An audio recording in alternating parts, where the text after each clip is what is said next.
Welcome to the Banker Lamp. Please enjoy the video. You start by proving the device is yours and preventing data loss. Locate the Google account email tied to the phone, the original receipt, or the IMEI.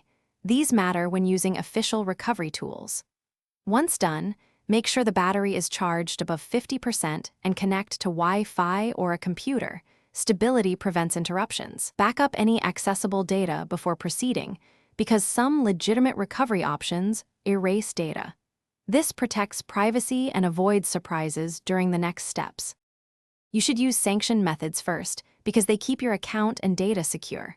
If the device is linked to a Google account, sign in to Find My Device to locate, lock, or perform a factory erase. Remember, erase removes personal data. Next, check the phone maker's recovery portal or desktop software. Manufacturers often provide authenticated reset tools requiring proof of ownership.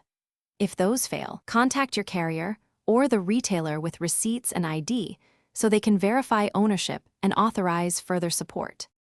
If approved and you accept data loss, proceed with an official factory reset via the device settings or the manufacturer's authenticated tool. This clears the lock in legitimate cases. Once reset, sign in with the original Google account during setup to satisfy activation lock and restore your backups. If the device still requires credentials or shows activation lock, make sure you have the exact account info and then escalate to manufacturer support with purchase proof. This is the key troubleshooting move when standard. Thanks for watching. If this was helpful, leave a like and consider subscribing. See you next time.